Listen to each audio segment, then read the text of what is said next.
ndakukudza waifazi yako ka sha iritori beach ndakukudza fe urinzisa mukadzi wako anotopinzisa shi mawani I'm telling you the truth iwe kuita ndikukuvhara mira apana chendinokubata ndikukubatira chozobatawo nechirwere ndikukudza serena iwe sha iwe ndikukudza last outing yo honga usipo iweyo and mukadzi wako takatinaye aita se ndikukudza ndanga ndiripo inini handina kutira kufonera handakukudza tifoni yako inge singaitero handakukudza mira ndisa ndikukudza mukadzi wako ari kukuhurira mani inge wakapusa wakatyiswa iweyo wakatyiswa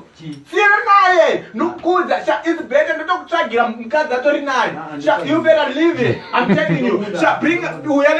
nefoni yangu uya nemoti nefoni yangu ndakukudza chitandisa moto ndakukudza fe mukadzi wako akadhakwa ndakukutaridza mapictures I'm telling you anabasa kuita seyo anenobabasa kuita seyo unoikuita seyo siyana naye ndikukudza ndakukudza siyana naye man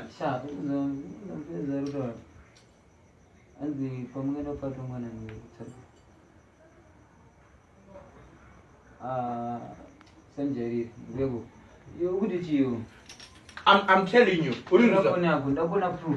uya nefoni yangu kurumidza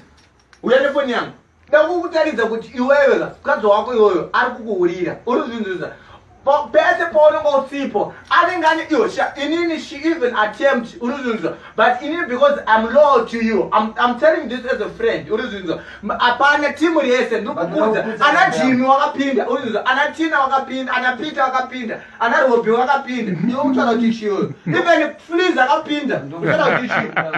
get away man you fuck off man you ndoda kujera zvine basa man get away man you ndoda kuchengeta zvine basa rese man you ndoda kujera ndikukudza man uchona shakuviga neezio ndikukudza ndiyetsawe fuck off man you fuck off man you ino chichona reto chisekerera mukadzi zina nebasa